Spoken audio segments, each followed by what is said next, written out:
wabarakatuh. Perkenalkan, nama saya Afira Datun Mafira dari jurusan Tadris IPSA. Dan di sini saya akan mempresentasikan mata kuliah pengembangan kurikulum yang berjudul Evaluasi Kurikulum. Bismillahirrahmanirrahim. Assalamualaikum warahmatullahi wabarakatuh. Saya Alis Quratul Aini dari kelompok 8. Di sini saya akan menyampaikan hasil makalah kami yang berjudul Evaluasi Kurikulum.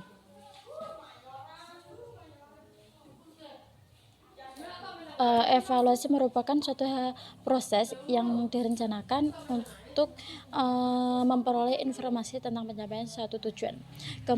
Kemudian menurut Sikla dan Gupta, evaluasi kurikulum adalah suatu kegiatan ilmiah yang sistematis untuk menilai rancangan, implementasi, efektivitas, dan dampak suatu kurikulum. Kemudian tujuan dari evaluasi kurikulum yang pertama itu perbaikan program. Dalam konteks tujuan ini, peran evaluasi lebih bersifat konstruktif karena informasi hasil evaluasi diadakan input bagi perbaikan yang diperlukan di dalam program kurikulum yang sedang dikembangkan. Yang kedua yaitu bertanggung jawab kepada berbagai pihak. Selama pada akhir fase pengembangan kurikulum perlu adanya semacam pertanggungjawaban dari pihak pengembangan kurikulum kepada berbagai pihak yang berkepentingan. Adapun pihak-pihak yang dimaksud yaitu pihak yang mensponsori kegiatan pengembangan kurikulum tersebut maupun pihak yang menjadi konsumen dari kurikulum yang telah dikembangkan. Kemudian yaitu yang ketiga, penentuan tindak lanjut hasil pengembangan. Kemudian fungsi evaluasi kurikulum. Yang pertama yaitu fungsi informatif dilaksanakan apabila kegiatan evaluasi diarahkan untuk memperbaiki bagian tertentu dari kurikulum yang sedang dikembangkan. Kemudian fungsi diagnostik berfungsi untuk mengetahui fakta kesulitan belajar siswa dalam proses pembelajaran.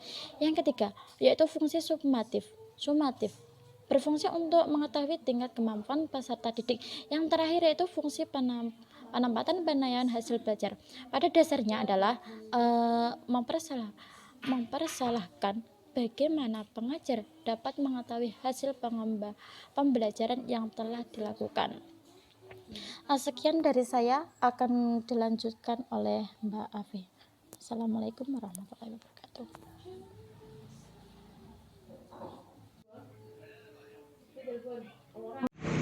Nah, di sini saya akan melanjutkan presentasi dari Mbak Alis. Dan selanjutnya adalah tentang model evaluasi kurikulum. Evaluasi kurikulum dimaksudkan untuk memperbaiki substansi kurikulum, prosedur implementasi kurikulum, metode instruksional, serta pengaruhnya pada belajar dan perilaku siswa. Dan model-model evaluasi kurikulum sebagai berikut. Selanjutnya, model evaluasi kurikulum. Yang pertama, model evaluasi kuantitatif. Adapun ciri yang menonjol dari evaluasi kuantitatif adalah penggunaan prosedur kuantitatif untuk mengumpulkan data sebagai konsekuensi penerapan pemikiran paradigma positivisme. Yang kedua adalah model Black Box Taylor. Model ini merupakan evaluasi yang ditujukan kepada tingkah laku awal peserta didik sebelum suatu pelaksanaan kurikulum, serta pada saat peserta didik telah melaksanakan kurikulum tersebut.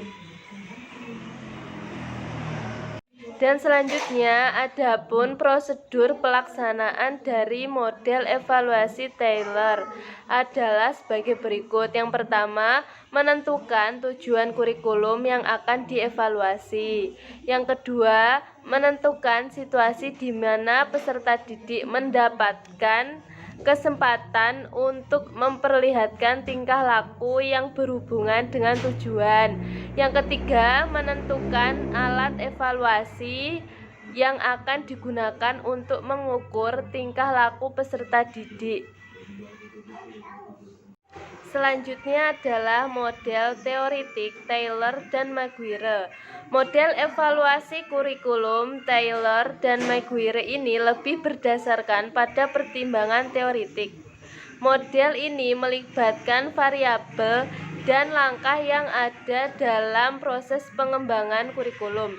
Dalam pelaksanaan evaluasi kurikulum sesuai model teoritik Taylor dan Maguire meliputi dua hal, yaitu yang pertama, mengumpulkan data objektif yang dihasilkan dari berbagai sumber mengenai komponen dan tujuan, lingkungan, personalia, metode, konten, hasil belajar langsung maupun hasil belajar dalam jangka panjang.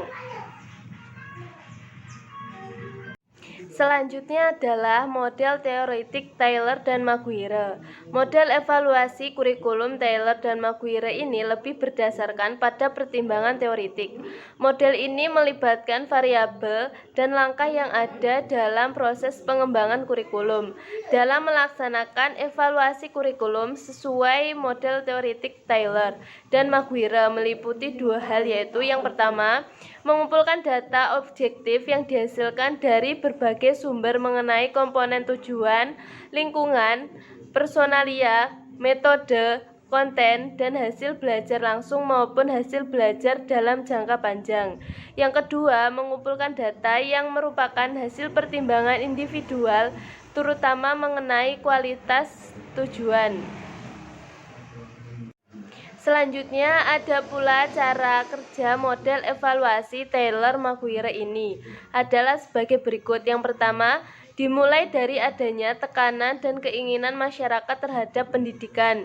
Yang kedua, evaluator mencari data mengenai keserasian antara tujuan umum dengan tujuan behavioral. Yang ketiga, penafsiran tujuan kurikulum. Pada tahap ini, tugas evaluator adalah memberikan pertimbangan mengenai nilai tujuan umum pada tahap pertama. Yang keempat, mengevaluasi pengembangan tujuan menjadi pengalaman belajar. Tugas evaluator di sini adalah menentukan hasil dari suatu kegiatan belajar. Selanjutnya adalah model pendekatan sistem Alkin. Adapun model Alkin ini sedikit unik karena selalu memasukkan unsur pendekatan ekonomi mikro dalam pekerjaan evaluasi. Alkin membagi model ini atas beberapa komponen, yaitu masukan, proses yang dinamakannya dengan istilah perantara atau mediating, dan keluaran atau hasil.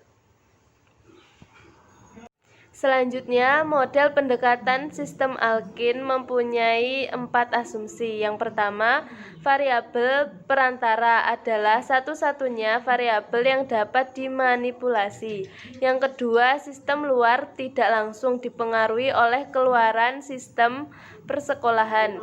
Yang ketiga, para pengambil keputusan sekolah tidak memiliki kontrol mengenai pengaruh yang diberikan sistem luar terhadap sekolah. Yang keempat, faktor masukan mempengaruhi aktivitas faktor perantara dan pada gilirannya faktor perantara berpengaruh terhadap faktor keluaran. Selanjutnya adalah model continuous stake. Model ini adalah model pertama evaluasi kurikulum yang dikembangkan oleh Stake. Stake mendasarkan modelnya ini pada evaluasi formal. Evaluasi formal adalah evaluasi yang dilakukan oleh pihak luar yang tidak terlibat dengan evaluan. Dan ada beberapa model continuous stake, yaitu yang pertama matrik deskripsi, yang kedua matrik pertimbangkan. Selanjutnya adalah model CIPP. Model ini dikembangkan oleh sebuah tim yang diketuai oleh Sutflembem, sehingga sesuai dengan namanya, model CIPP ini memiliki 4 jenis evaluasi, yaitu yang pertama, konteks adalah penilaian yang berkaitan dengan usaha-usaha penemuan kebutuhan peserta didik dengan berbagai masalah yang bersifat deskripsi dan komparatif. Dan yang kedua, input atau masukan, yakni penilaian yang diharapkan dapat memberikan informasi mengenai bagaimana menggunakan sumber-sumber untuk mencapai tujuan. Yang ketiga, proses, yaitu proses penilaian yang dilakukan pada saat program berlangsung, sehingga mampu menggambarkan kejadian-kejadian dan kegiatan-kegiatan prosedur untuk mengetahui kekurangan dalam desain pembelajaran. Yang keempat, produk, yakni penilaian yang berupaya untuk mengukur dan menafsirkan pencapaian suatu program. Selanjutnya adalah model ekonomi mikro. Model ekonomi adalah model yang menggunakan pendekatan kuantitatif. Sebagaimana model kuantitatif lainnya, maka model ekonomi mikro ini fokus pada hasil atau hasil dari pekerjaan, hasil belajar, dan hasil yang diperkirakan. Selanjutnya adalah model evaluasi kualitatif. Adapun model evaluasi kualitatif selalu menempatkan proses pelaksanaan kurikulum sebagai fokus utama evaluasi. Oleh karena itulah, dimensi kegiatan dan proses lebih mendapatkan perhatian dibandingkan dimensi lain. Terdapat 2 model evaluasi kuantitatif, yaitu sebagai berikut. Yang pertama, model studi kasus, dan yang kedua, model iluminatif. Selanjutnya adalah model evaluasi kualitatif. Adapun model evaluasi kualitatif selalu menempatkan proses pelaksanaan kurikulum sebagai fokus utama evaluasi. Oleh karena itulah, dimensi kegiatan dan proses lebih mendapatkan perhatian dibandingkan dimensi lain. Terdapat 2 model evaluasi kuantitatif, yaitu sebagai berikut. Yang pertama, model studi kasus, dan yang kedua, model iluminatif. Yang pertama, model studi kasus. Model studi kasus adalah model utama dalam evaluasi kualitatif. Evaluasi model studi kasus memusatkan perhatiannya pada kegiatan pengembangan kurikulum di satu satuan pendidikan. Yang kedua, model iluminatif. Model ini mendasarkan dirinya pada paradigma antropologi sosial. Model ini juga memberikan perhatian tidak hanya pada kelas di mana satu inovasi kurikulum dilaksanakan. Adapun 2 dasar konsep yang digunakan model ini, yaitu sistem instruksi dan lingkungan belajar. Selanjutnya adalah langkah-langkah evaluasi kurikulum. Ada beberapa pendapat dengan langkah-langkah evaluasi kurikulum. Namun pada umumnya mencangkup merancang, melakukan persiapan, mengumpulkan informasi, menganalisis, membuat konklusi, membuat rekomendasi, dan memanfaatkan hasil evaluasi. Sementara itu, menurut Hermana Somentri menjelaskan bahwa tahapan pelaksanaan evaluasi kurikulum ada 10 tahapan. Yang pertama, mempelajari program. Yang kedua, menuliskan latar belakang atau alasan mengapa melakukan evaluasi. Yang ketiga, menentukan apa yang ingin diketahui dan menuliskan pertanyaan evaluasi. Yang keempat, menentukan informasi yang diperlukan untuk menjawab pertanyaan evaluasi. Yang kelima, merancang evaluasi. Yang keenam, mengumpulkan informasi atau data. Yang ketujuh, menganalisis informasi atau data. Yang kedelapan, merumuskan kesimpulan. Yang kesembilan, menginformasikan hasil. Dan yang kesepuluh, memanfaatkan hasil untuk membuat keputusan atau mengubah atau melanjutkan program. Dan itulah presentasi dari kelompok 8 tentang evaluasi kurikulum. Jika ada salah kata atau perbuatan dari saya atau Mbak Alis, mohon maaf sebesar-besarnya ya. Dan sekian dari kelompok 8. Assalamualaikum warahmatullahi wabarakatuh.